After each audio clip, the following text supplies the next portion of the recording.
우리에게 주신 하나님의 말씀은 갈라디아서 6장 9절과 10절 말씀입니다.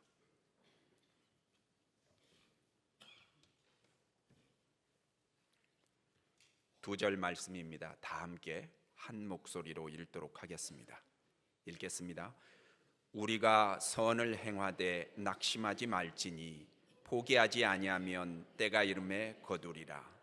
그러므로 우리는 기회 있는 대로 모든 이에게 착한 일을 하되 더욱 믿음의 가정들에게 할지니라. 아멘. 선을 행하라, 낙심하지 말라, 열매를 거둘 것이다 라고 했습니다.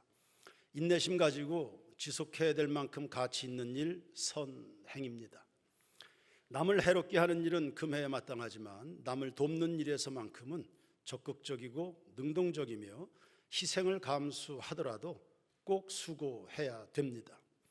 예수님은 나의 구원을 돕는 일에 진심이셨습니다. 십자가 있다고 해서 중간에 포기하지 않으셨습니다. 히브리서 13장 16절에 오직 선을 행함과 서로 나누어 주기를 잊지 말라. 하나님은 이 같은 뭐죠? 실생활의 예배로 받으시는 겁니다. 갈라디아서 6장 1절에 형제들아 사람이 만일 무슨 범죄한 일이 드러나거든 신령한 너희는 온유한 심령으로 그러한 자를 바로 잡고 너 자신을 살펴보아 너도 시험을 받을까 두려워하라 했습니다. 우리가 누군가를 돕는다 할 때 첫 번째 관심의 대상이 범죄한 사람입니다. 넘어진 사람입니다. 실패한 사람입니다. 세상에서 가장 취약한 사람입니다. 하나님과 관계가 막혔기 때문에 그가 할 수 있는 일은 아무것도 없습니다. 예수 마음 가진 사람이 돕지 않으면 그 사람이 살 길은 없습니다. 그러므로 넘어졌다고 해서 냉혹하게 전과자로 방치하거나 매몰시키면 안 됩니다. 이번은 실수했지? 잘 수습하자. 그래서 본래 너를 향해서 하나님이 가지고 계신 그 계획대로 너 빛나고 위대한 삶을 되찾아야 돼. 돕는 겁니다. 바로 잡으라 했습니다. 찢어진 그물을 깁고 몸에 일부인 다리가 부러졌을 때 그걸 수술해서 다시 걸을 수 있는 다리로 만들어주는 것, 이게 교훈과 책망과 바르게 함과 의로 교육한다는 의미입니다. 갈라디아서 6장 6절입니다. 가르침을 받는 자는 말씀을 가르치는 자와 모든 좋은 것을 함께하라. 사람이 무엇을 심든지 그대로 거둔다 했습니다. 영적 진리를 가르치는 사람들, 전도자, 목사, 교사 등등 이들에 대한 재정적 지원을 꼬집어서 말씀하셨습니다. 오늘 우리가 예수 믿게 된 것, 거저된 것, 오다 가다가 된 거 아니고 누군가 전도자가 수고했기 때문입니다. 복음 귀하죠. 그리고 우리에게 은혜를 베푸신 하나님 귀합니다. 그런 것처럼 그 은혜가 우리에게 임하는 통로가 되는 전도자들 고마운 줄 알아야 됩니다. 2000년 전 로마 당시 복음 전도자들은 핍박을 받았습니다. 국가적으로 사회적으로 보장을 받거나 후원받을 수 있는 길이 없습니다. 그나마 교회가 돕지 않으면 그들이 기댈 수 있는 유일한 곳이 믿는 자들, 은혜를 아는 사람들, 교회 외에는 없습니다. 너희가 이 부분을 감당하라는 겁니다. 당대 최고의 전도자였던 바울도 예외는 아니어서 핍박, 굶주림, 수감생활 등등으로 굉장히 곤고했지만 주변에 돕는 자들이 있었기 때문에 바울의 선교 사역이라고 하는 위대한 성과물을 만들어낸 겁니다. 이렇게 돕는 것들을 선행으로 볼 수 있는데, 그러나 선을 행하되 낙심하지 말라고 하시네요. 아니, 좋은 일 하는데 낙심한 일이 생기는 겁니까? 생깁니다. 아주 많습니다. 남을 돕는 것이 생각보다 용이치 않거든요. 도와주고 싶은데 오해를 합니다. 도울 수가 없습니다. 받으면서도 감사할 줄 모르는 사람 많고, 받다 보면 점점 더 기대치가 높아져서 그것이 충족이 되지 않으면 섭섭하다, 나중에는 원망을 쏟아내기도 합니다. 그래서 낙심이 됩니다. 과연 도와줄 만한 가치가 있나 싶은 이런 회의에 빠지게 되는 겁니다. 그리고 돕는 일에 직간접으로 방해하는 장애물도 많습니다. 사도행전 6장의 초대교회 시절입니다. 구제금 배부하는 문제로 교회 내에 내분이 생겼습니다. 평화로웠던 교회입니다. 누가 더 가져갈 거냐, 누구부터 가져갈 거냐, 이 돈 때문에 탐욕의 충돌이 일어난 겁니다. 사도행전 5장을 보시면 성도들마다 자발적으로 자기 재산 내놓아서 어려운 성도들 돕자, 이런 운동이 일어났습니다. 그때 아나니아와 삽비라라는 이 부부가 있었는데 이 사람들은 진심은 없습니다. 교회 위치는 가지고 있어서 체면은 차려야 되겠고, 그래서 거짓으로 헌금을 드리는 이 방식을 이 사람들이 선택을 했는데, 교회 내에 일어난 이 순수한 구제 행동을 퇴색시키려는 아주 이 교활한 마귀적인 공격이었던 겁니다. 간파했지요. 간파당했습니다. 사도 베드로가 잘 수습해서 교회 순수성을 지켜낸 겁니다. 일전에 외부 기관과 연결을 해서 교육의 발전적인 도모를 타진한 적이 있습니다. 그때 창구가 되어 주었던 우리 교회 집사님이 이런 이야기 했습니다. 목사님, 그거 참 좋은 생각이십니다. 저도 찬성합니다. 저도 그런 일 하면 좋겠습니다. 그러나 안 됩니다.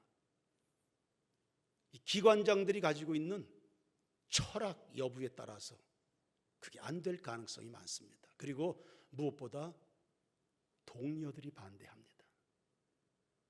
뭐 얼마나 잘났다고 왜 쓸데없이 일만 들어서 옆에 있는 사람들 피곤하게 하냐, 조용히 지내라.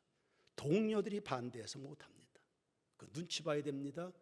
심한 경우 핍박을 받습니다. 우리 집단은 딱 그만큼의 월급쟁이들일 뿐입니다. 더 신선하고 창의적인 거 못합니다. 좋은 일이라고 이게 꽃길만 걸어갈 수 있는 거 아닙니다. 사도행전 10장 38절을 보시죠. 하나님이 나사렛 예수에게 성령과 능력을 기름 붓듯 하셨음에 그가 두루 다니시며 어떤 일이요? 선한 일을 행하시고, 그 내용이 뒤에 일부분이 나오네요. 마귀에게 눌린 모든 사람을 고치셨으니 이는 하나님이 함께 하셨다. 마귀에게 잡혔다. 이거 불치병입니다. 사람의 힘으로 땅 아래서 이거 해결 못합니다. 이건 하나님만이 해방시키실 수 있는 은혜인 것입니다. 하나님의 아들 예수이기에 마귀에 눌린 사람을 고쳐냈습니다. 불가능을 가능으로 바꾸신 겁니다. 이런 착한 일을 하셨습니다. 그렇다고 예수님이 어디서나 환영을 받으시나요? 아니지 않습니까? 요한복음 1장 9절에 참빛 곧 세상에 와서 각 사람에게 비추는 빛이 있었나니 그가 세상에 계셨으며 세상은 그로 말미암아 지은 바 되었으되 세상이 그를 알지 못하였고 그가 자기 땅에 오매 자기 백성이 영접하지 아니했다 했습니다. 옳다고 다 박수를 받습니까? 의로운 일을 한다, 착한 일을 한다, 모두가 환영해 주는 거 아닙니다. 빛보다는 어두움을 사랑하고요, 진리보단 거짓이 편안하고 옳은 것보단 구린 일이 더 친숙한 사람들입니다. 이 사회 구조입니다. 병을 고쳐줘도 돌 던지고 먹을 것 나눠줬는데도 다 십자가의 죽이라고 소리를 칩니다. 예수님 3일 만에 부활하셔서 그분이 하나님의 아들이신 것이, 그래서 기사와 표적의 끝판 부활의 승리로 하나님의 아들로 인정이 되셨는데도 불구하고 무덤 지키던 병사들에게 뇌물을 줘서 그 진실을 은폐하는 거 보십시오. 구원을 줘도, 하늘을 줘도, 영광을 줘도, 영원한 생명을 줘도 싫다는 겁니다. 예수님도 옳은 일을 하시지만 배척을 받으십니다. 심지어 12제자 중 하나인 가룟 유다에게조차도 예수님 인정받지 못합니다. 여인이 비싼 향유 옥합을 깨서 예수님 머리에 붓습니다. 십자가 죽음을 기념하는 건데 옆에서 가룟 유다가 핀잔 줍니다. 왜 쓸데없이 낭비하냐? 예수님께 향유쯤 드리는데 그게 낭비입니까? 그게 아까운 겁니까? 선한 일에는 이런저런 낙심케 하는 요소들이 있습니다. 그것이 의로운 일이기에 어둠에 빠진 자들이 싫어하는 거지요. 선한 일이 이게 사람의 힘으로 될 수 있는 것들 아니에요. 그래서 선한 일도 기도해서 지혜받아서 진행합니다. 이런저런 낙심케 하는 일이 있기 때문에 심지가 깊지 않으면 주춤거리게 됩니다. 그래서 어쩌라는 겁니까? 선한 일을 행하다 뭐 하지 말라고요? 낙심하지 말라. 뭐 하지 않으면 포기하지 말라고 말씀합니다. 무슨 말입니까 그게? 선한 일을 행하다 포기하지 말라. 믿음으로 하라는 것입니다. 오직 나의 의인은 믿음으로 말미암아 산다 했습니다. 성도여, 기도는 무엇으로 합니까? 믿음으로 합니다. 사랑은 무엇으로 합니까? 믿음으로 하는 것입니다. 난 사랑할 만한 그릇이 안 되지만 사랑하라 하셨으니 사랑하면 변화가 일어날 줄로 믿어 실천하는 것입니다. 용서는 믿음으로, 목회는 믿음으로 합니다. 기독학교는 믿음으로 하는 것입니다. 여러분의 직장 생활은요, 믿음으로 출근하는 겁니다. 하나님이 나에게 오늘 이 생업을 주셨다. 이것을 통해서 영광을 받으실 거다. 믿음으로 하는 겁니다. 예배는 눈에 보이지 않는 하나님 앞에 나왔습니다. 예배는요, 찬양대원들이요, 찬송은요, 믿음으로 하는 것입니다. 이스라엘의 찬송 중에 거하실 하나님의 영광을 믿음으로 찬양하는 겁니다. 성령의 임재 속에 원수마귀가 떠나가게 될 것이고 성도들의 심령에 혹이라도 찾아왔을 영적 어둠들이 다 떠나가게 될 줄로 믿어서 찬양으로 선포하는 것입니다. 믿음 없으면 지치는 겁니다. 즉 하나님과의 생각이 없으면 못하는 겁니다. 우리는 국내외 여러 기관들과 연결이 되어 있습니다. 낙심될 때 많습니다. 후원해달라고 해서 기껏 수천만 원 들여서 그 프로젝트를 지원했습니다. 어느 날 갑자기 그만둡니다. 그 사역지를 옮기기도 합니다. 그만둘 걸 왜 했어요? 그렇게 금방 그만둬버릴 것을 왜 후원해달라고? 이걸 해야 되나? 계속해야 되나? 한두 번이 아닙니다. 이게 정말 의미 있는 일일까? 중단하고 싶은 마음들 한두 번 아닙니다. 그러나 의인은 믿음으로 산다 하셨기에 믿음으로 하는 겁니다. 하나님은 아시겠지. 현장이야 내가 모르겠고 하나님은 아시겠지. 우리가 하나님 앞에서 하나님을 위하여 순종해서 심는 일이니까 하나님은 열매를 주실 거야. 믿음으로 합니다. 그 열매를 주셔야죠. 열매를 주셔야지요. 우리가 어떻게 기도하고 어떻게 후원하는 건데 열매 주셔야지. 2007년의 일이었는데요, 정상수 장로님과 제 예우 문제로 대화를 한 적이 있습니다. 정상수 장로님이 오늘처럼 눈물을 글썽글썽거리면서 저에게 이야기했습니다. 목사님, 부인 신인순 집사는요, 직장에서 상사들에게 쌍욕을 들으면서 일합니다. 눈물을 머금고 출근합니다. 목사님, 과한 예우 기대하지 마십시오. 그렇게 성도들이 그렇게 살아서 그렇게 교회 봉사하는 겁니다. 그럼 열매가 있어야지. 저렇게들 살아가는데 그렇게 해서 그 마음으로 하나님 드리는 건데 열매가 있어야지. 열매 있어야죠. 당연히 열매 있어야 돼요. 열매 주셔야지. 없을 수가 없죠. 열매 있어야 돼요. 10절 말씀해 보시면, 그러므로 우리는 기회 있는 대로 착한 일을 합니다. 기회를 놓치지 말라는 겁니다. 세상 만사다 때가 있고요, 도와줘야 될 적합한 시기가 있습니다. 바로 지금입니다. 놓치면 후회합니다. 섬기는 기회가 있는 거예요. 절박한 순간이거든요. 신명기 28장 12절에 여호와께서 너를 위하여 하늘에 아름다운 보고를 여시사 내 땅에 어떻게 비를 주십니까? 때를 따라 아주 적절한 타이밍에 비가 꼭 내려야 될 때 어김없이 비를 주신다는 겁니다. 우리는 그런 은혜에 입어서 혹은 그런 하나님의 도우심의 손길로 건재한 겁니다. 적절한 도움입니다. 오래전에 친구 목사가 목회하는 교회 그 예배당이 태풍으로 지붕 한쪽이 다 뜯겨져 나갔습니다. 소식을 듣고 가봤죠. 정말 지붕 한쪽이 날아갔습니다. 본당 위가 뚫려 있습니다. 어려움 당했구나, 도와야지. 그래 돌아와서 재정부장 집사에게 물었습니다. 우리 교회 재정의 여유가 어느 정도 되냐. 오래전 얘기입니다. 100만 원 있다고 하더군요. 이게 100만 원 가지고 어느 코에 붙이겠어요. 이게.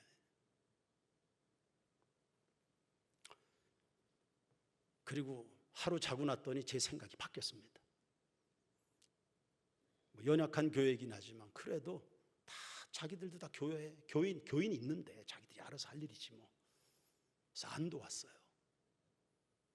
근데 그게 두고 누가 뭐라고 그래서가 아니라 제가 굉장히 창피한 겁니다. 그리고 친구 목사에게 얼마나 미안한지요. 전화를 못했어요. 아주 친한 친구 목사입니다. 제 기억으로 한 4개월을 전화를 못했습니다. 한 주에 한 번씩은 전화했을 목사인데 4개월간을요 전화를 못했습니다. 미안해가지고. 알면서 눈을 감았다. 성경은 누가 도와달라 그러면 없다고 한다든지 갔다가 내일 오라고 한다든지 이런 식으로 하면 안 된다고 가르치셨거든요.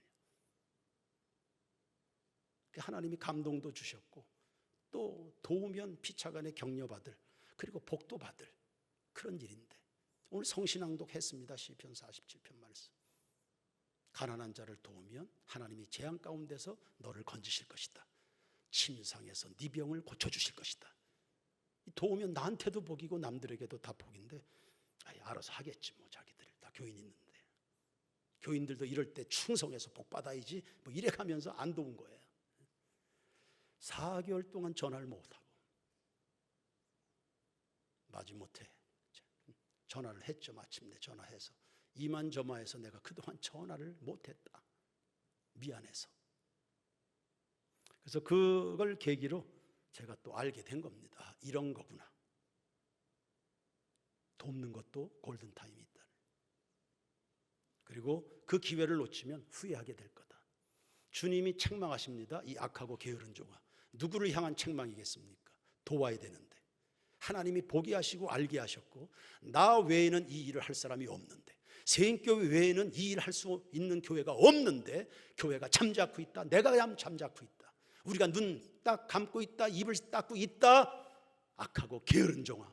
이리 말씀하는 겁니다. 진도를 더 나가 보지요. 갈라디아서 6장 14절 말씀입니다. 우리 다 같이 한번 읽겠습니다. 시작. 그러나 내게는 우리 주 예수 그리스도의 십자가 외에는 결코 자랑할 것이 없으니. 거기까지. 우리 주 예수 그리스도의 십자가 외에는 결코 자랑할 것이 없다. 지금 선행을 주제로 설교하고 있습니다. 여러분 인류 최고의 선행이 뭡니까? 전 그거 예수님에게서 발견합니다. 나를 살려주신 겁니다. 수만 개의 목숨 가운데 하나를 내줘서 나를 바꾼 게 아니라 하나밖에 없는 그 생명 바쳐서 나를 살렸다. 그것도 자격도 없는데 주님을 위해서 우리가 무슨 공로 세운 게 있겠습니까?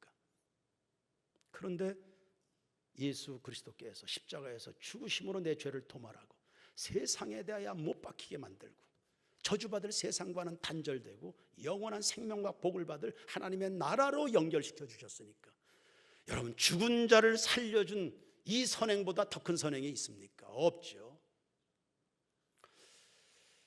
이 14절의 선언이 나온 배경은 이런 겁니다.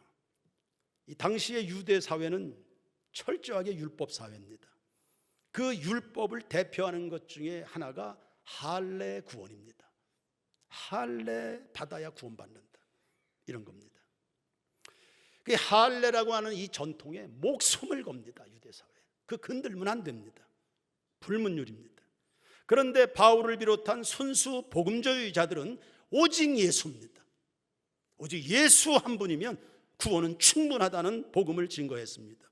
그러다 보니까 할례 목숨 거는 유대 사회로부터 강력한 저항에 부딪히게 되죠. 그게 핍박으로 온 겁니다. 그래서 율법적 교인들이 내놓은 아주 교활한 타협안이 있었습니다. 그게 바로 할례 구원입니다. 그것 때문에 너네 교회 못 오는데 교회 와라. 할례도 받자. 이렇게 해서 적당하게 복음을 흐린 겁니다. 핍박을 피해갈 수 있지 않습니까? 최소화하고. 유대인들의 핍박을 누그러뜨릴 수도 있고.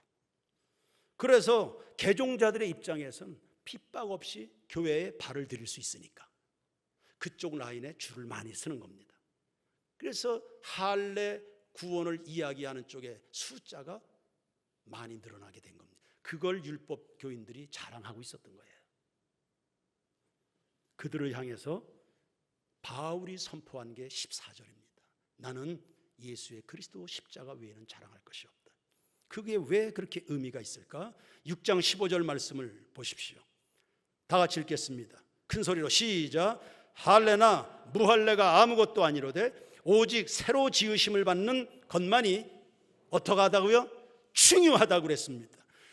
여러분, 죄인들에게 있어서 중요한 건 뭡니까? 하나님으로부터 벗어나서 하나님의 영원한 언약에서 빗나가 있는 영적인 외인들에게 저주와 심판이 기다리고 있는 인류 사람들에게 가장 중요한 게 뭡니까? 구원받는 겁니다.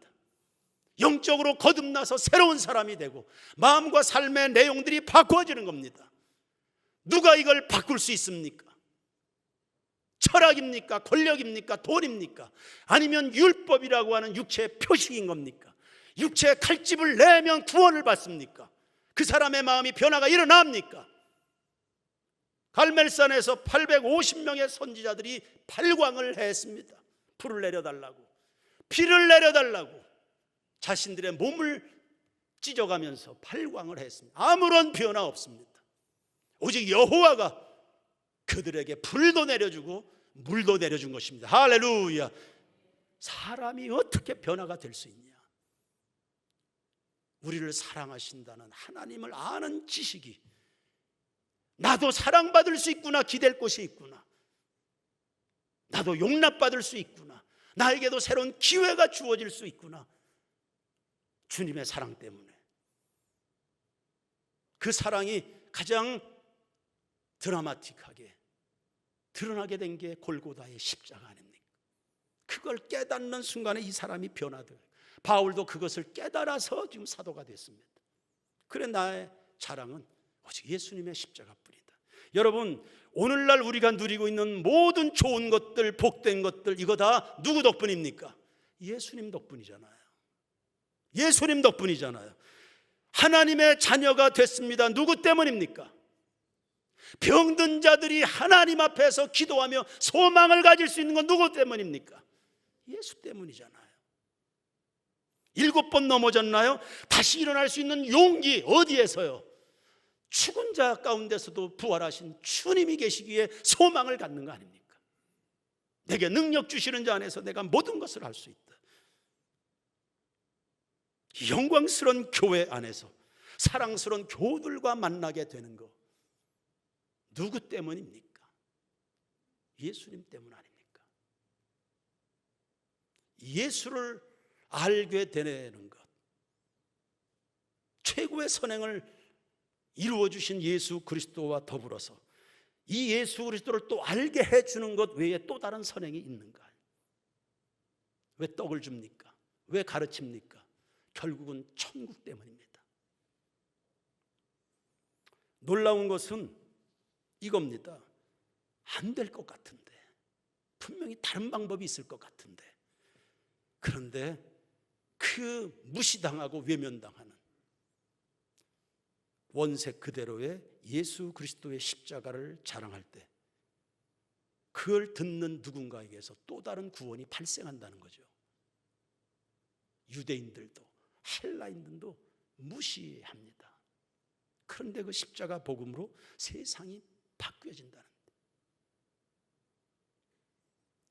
그래서 이 예수를 자랑하는 거야말로 최고의 선행이라고 저는 믿습니다. 물론 복음이 가는 길에 회방이 많습니다. 낙심케 되는 일 많습니다. 교회가 가는 일에 또한 교회가 하고자 하는 일이 늘 순탄하기만 합니까? 안팎의 무수한 싸움을 싸워야 됩니다. 그러나 포기하지 않으면 때가 이름에 이루어질 것을 믿으니 우리는 오늘도 걷고 있습니다. 타협주의자들은 아무 일도 못합니다. 그들은 세상에 혼란만 만들어냈지요. 그들이 뭘 이루어냈습니까? 그러나 순수 복음 들고 핍박과 싸워낸 바울로 인해서 로마라고 하는 거대한 세상이 예수 그리스도를 믿게 된 것입니다. 포기하지 않으면 거둔다. 죄인들 잘 도우시기 바랍니다. 연약한 사람들 도우시기 바랍니다. 기회를 놓치지 말고 도우시고요. 포기하지 마시고 이 예수 그리스도의 복음의 마음을 가진 사람들이 뭔가 하려고 하면 잘 도우십시오.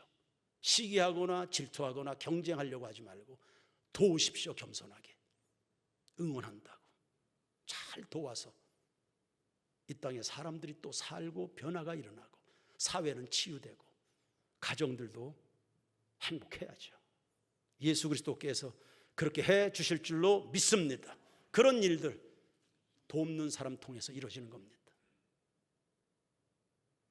찬양 드리겠습니다.